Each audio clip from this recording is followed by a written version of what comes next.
Hey Dennis, it's Dennis from the Australian Rock Show. How are you? Hey, good, thanks. How are you? I'm very, very well.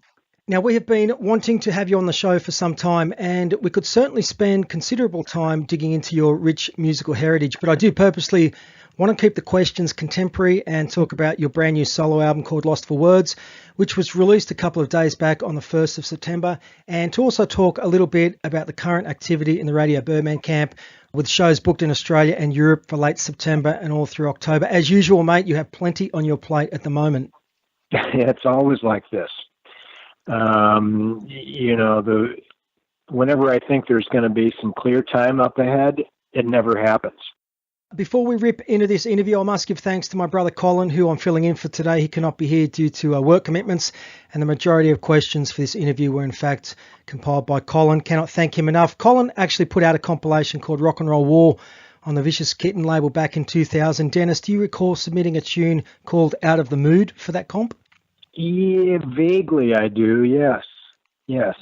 Out of the Mood. I think that might have been a very well-recorded demo that for some reason we had not done anything else with. And I like that song, Out of the Mood. It's based on the beat, or the beat, and even the melody line of the riff in that is sort of very loosely based on the Benny Goodman song "In the Mood" from the 1940s. Oh, I didn't know. And which is that's why that play on words, "out of the mood." Yeah, if you listen to, I don't know if you'd even be able to pick it up, but that's where it came from. Okay, so let's talk about your new album, Lost for Words, which comes hot on the heels of last year's acoustic EP you released with James Williamson called Acoustic KO, which included some great stripped back and reworked versions of 4 Williamson tunes. And I've got to tell you, the production on Night Theme with that orchestration and backup vocals is stunning, and as a nice lead into this new album, dare I say, cinematic. Yeah, I agree. It's, I have to hand it to James on that. He produced that, and when I heard the orchestration on that, it just blew me away. I didn't know that he was going to do that with that song, and I was shocked at first, and then really pleasantly surprised. And I agree with you. I think it could easily be soundtrack, music for a movie. If that doesn't get picked up for something, I'll be, if that doesn't get picked up for something, then a musical director in the film industry is really missing out. Did you happen to see the video that James put together for that? No, I haven't. You should check that out sometime. I'm sure you'll find it up on YouTube. It's pretty interesting. He hired a ballet school in sort of a contemporary ballet school in San Francisco, and got them to be in this video that he shot of that, with that song as the music. It's pretty cool. Okay, and the new record has 10 guitar-led instrumentals, which collectively you describe as music for imagined films, action, western, surf, and spy, something I'm guessing that many fans will find appealing. I hope so. It was difficult on this one in fact, impossible to get an Australian release. None of the usual labels that I would normally work with were interested in this. Basically, I was told, no one's going to want to buy an album of all instrumentals. And I thought, well, maybe that's true. We'll see, but yeah, no Australian label would release it. And so we're just going to do, mail order and get it out to people through other channels. But anyway, we'll see what happens with it. Okay, of all the movie genres, the Western has produced some of the most colourful, stirring and inspired music, but over time it evolved into a style of music that immediately identifies its genre in such a way that you can identify it without any visuals. I think that principle applies to Lost for Words as a whole. Each song creates a visual in the mind of the listener. Was that your intent? Yeah, Yeah, absolutely. That was my intent and my hope that it would do that.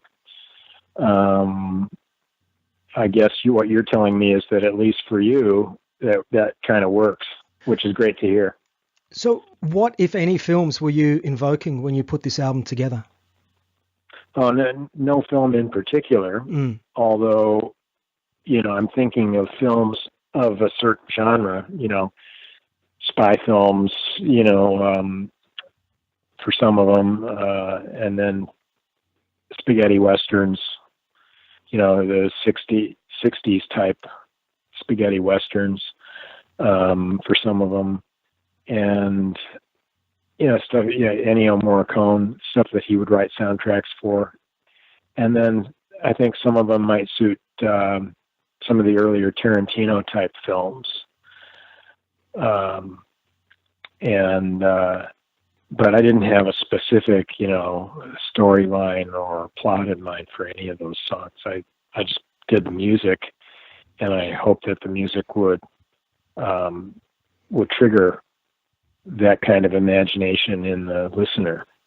You just mentioned Morricone, and if I could talk about a couple of tunes, I think Burn the Breeze and It Shall Be Life, both evocative, and to my ears could easily sit in the film score to, say, Once Upon a Time in the West.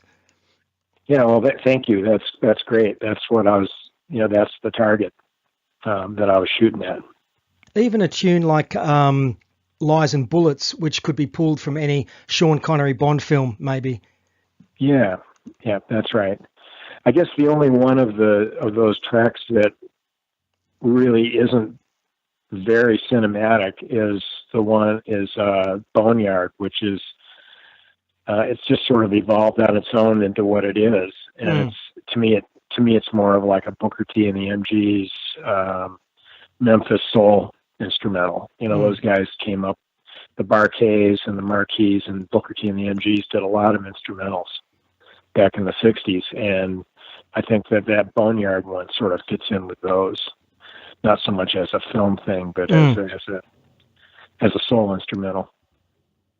I also think, mate, that fans of the Ventures and Hank Marvin will also dig a couple of cool surf tunes on the album. Eddie Would Go and Song for Dave. Yet, as a Western fan, I absolutely love In the Barrens, which is definitely Eastwood's Man with No Name, guys.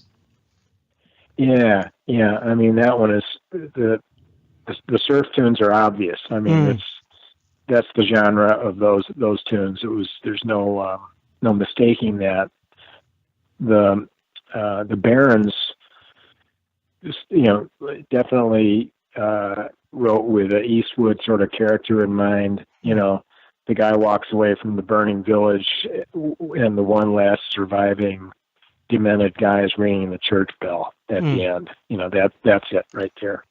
It works. And what can you tell me about the tune Vanished, which is an unreleased Radio Birdman song, correct? Yeah, that one, I always thought that one could work as an instrumental. It was written for the Zeno Beach sessions. Mm-hmm.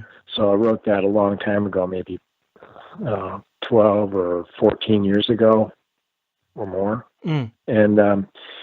And we recorded it in demo form, and we tried different vocal approaches to go with that, and none of it really gelled very well. And so it was one of the, I don't know, a dozen or so songs that was on the throwaway pile for Zeno Beach. But I always thought it would make a good instrumental, and to me it evokes the same sort of feeling as like Jack Nietzsche's The Lonely Surfer, that kind of thing. Mm-hmm. And so we recorded it with that in mind, and I got Pip to play the keyboards on it. Okay, and in keeping with the instrumental theme of the new record, you have included a reworked version of Hondo's Dog, which originally appeared on the 4-4 number of the Beat EP from 95. Thematically, it makes perfect sense. Okay, yeah, go ahead. To me, it makes perfect sense that this song be included, and nowadays, I can't sit and watch Hondo Lane and his dog Sam without thinking about this tune. Is Hondo your favourite John Wayne film? No, not really. Definitely not my. I like it. It's a good film. I would say that I probably liked True Grit and The Shootist more, his later films. There's nothing wrong with Hondo, but I always loved the movie poster with him with that dog, and so I thought, well, why not write a song about the dog? And you mentioned the EP that it was on before, and there's you called it the 4-4 EP. It's that was actually a printing error on the cover of that record. Unbelievable. But this is true. The actual title of that EP was supposed to be 444, the number of the beat, as the pun, for the number of the beast. Yeah. Because the number of the beat is going to be 444. I think Kent Steedman came up with it. It's very clever in that way. And for some reason, when the covers got printed, they put a minus sign instead of the middle 4.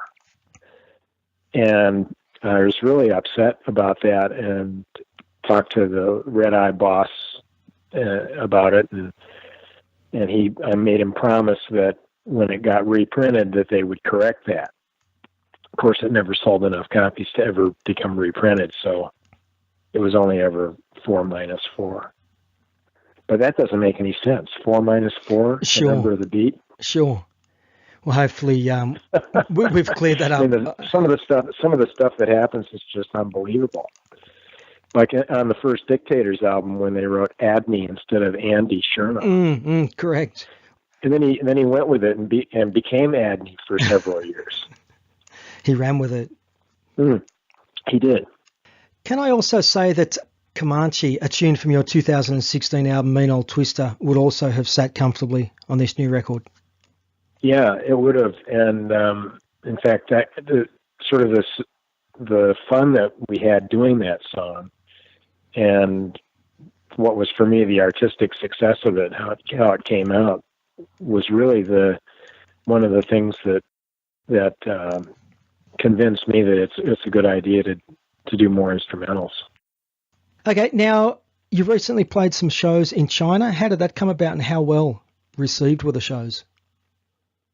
It came about from there's a band over there called Round Eye, who are American expatriates living in China. And they are sort of single-handedly starting up a movement of sort of aggressive, high-energy rock and roll music and alternative music in China. And as far as I know, they're one of the only, maybe the only band doing that.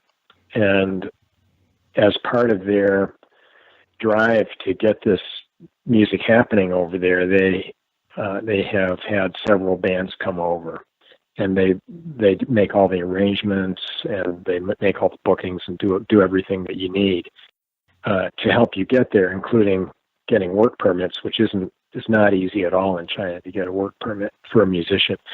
But they do all this stuff, and they've had Mike Watt come out, and I think they had Paul Collins come out, and the Fleshtones came out the year before. And Keith String from the Fleshtones is now playing with me in my solo band. And in fact, he's on that instrumental album. And so through Keith, those guys got in touch with me. And initially they wanted to know if Birdman could come out, and that was never going to happen. And I said, well, I'd be available, to bring my solo band out. And they were happy with that. So that's how it happened. And they really did an incredible job putting that together. And we played in cool clubs, nice, fun bars and stuff, and one festival. And I think very well received, especially for people who really haven't been exposed to the sort of thing I do before. For one thing, they didn't grow up with the Rolling Stones and the Beatles and the Kinks and the Who. They were in the middle of the Cultural Revolution when that stuff was going on. You weren't even allowed to play a musical instrument, let alone listen to that stuff.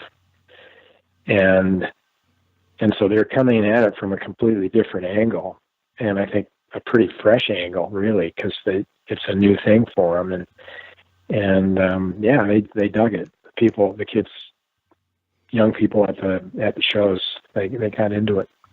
So you mentioned it was a Flesh Tones connection, which is how those Chinese shows came up. Did you ever hear the album Keith did with Andy Chernoff as the Master Plan about 15 years back? It's an excellent record and worth checking out.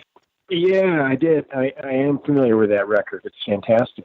And we actually, before I was involved in the band with Keith, my solo group did a couple of gigs with the Master Plan when they were playing live on the East Coast.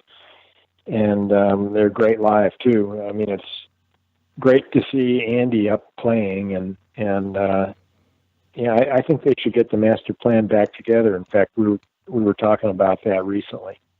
And aside from Keith String, the new album was recorded with a studio band that recorded the Detroit and Mean Old Twister records, which included Bob Brown, who from my memory has been with you since the Take It to the Vertical days of 1992, and also drummer Rick Parnell, who many people may know was in Atomic Rooster, but may not know he played Mick Shrimpton in This Is Spinal Tap. Yeah, those guys were the studio band, as you say. Mm. Do you intend to do any solo shows to promote Lost for Words, or will that be considered after the forthcoming Birdman tour? Well, yeah, we'll have to see. Like I say, there's no Australian release. The only copies that are going to be in Australia are what we bring over in our pack when we come over next week to get ready for the Birdman tour. We're going to, we'll bring a couple of boxes with us in our luggage, and sell them mail order through our website. But other than that, it's not going to be there unless somebody's willing to pay the extreme amount of shipping that you have to pay these days when you order a record from overseas. So I don't think it would make sense to do a Lost for Words tour in Australia, although doing some of those songs in Europe might make sense. Going out maybe early next year in Europe. Deniz, just some generic questions, if I may. As a follower of your career since the Citadel days, in my opinion, you've always shown a propensity to explore more musical boundaries as a solo artist and not to be pigeonholed or recreate work that you have already done. And I guess your new album is a good example of that. As an artist, is that something you consciously set out to do when making a solo album? Not necessarily consciously, but I think I do tend to avoid going over the same ground again if it's been gone over before a number of times. I think, if it's already been done, and if it's already been done well enough, then there's no need really to go back there and do the same thing again. Having said that, I don't have any problem with, going out and playing those old songs, those hard, high-energy rock and roll songs like we're going to do on this Birdman tour coming up. It's still fun to do, and I think the songs still stand up. But I think that's another reason why it'd be pretty strange to think about doing another Birdman album now, because what would it be? You'd have the choice of either trying to do a quote Radio Birdman album unquote that sounds like the earlier ones. But then why do that? Because the earlier ones stand up and they're fine, and that's what people like. And then if you want to do something completely new and different, well, that's what we all have our solo projects for. So, yeah, it's an interesting question, and I guess I write the next album depending on whatever songs come to me. I don't really consciously try to plan it out all that much. It's just whatever comes, and if it resonates and seems like the right thing, then it'll point a certain direction, and that's the direction that I will go. As a solo artist, you've always managed to surround yourself with high caliber musicians, and one show of yours that stands out for me for its sheer power was at the Metro in Sydney. maybe December 29th, 94 and 95 with the Powder Monkeys and the lineup of Steedman, Dixon and Nick Reith. The Outside album and that lineup of your band certainly had plenty of firepower. Yeah, it did. That was a great lineup, and of course, I'm with the same rhythm section today in Radio Birdman, and that alone attests to the power of those guys as a rhythm section, and I consider myself part of the rhythm section too in that band. The three of us, I primarily I'm a rhythm guitar player, and being part of that triad is fantastic. I mean, there's an unlimited amount of power you can tap into with those guys. I've seen a lot of gigs over the years, but the anticipation I and many others felt when you first ventured back onto an Australian stage after many, many years at a little club called the Toucan Tango in Newtown in November 1991 with the Hitman was pretty special. To hear you rip into Walk Don't Run alongside Chris Mazurek was indeed pretty special to witness, and indeed the start of your climb back into the music biz. Yeah, we always enjoyed doing that song, Walk Don't Run. There's another surf instrumental for you.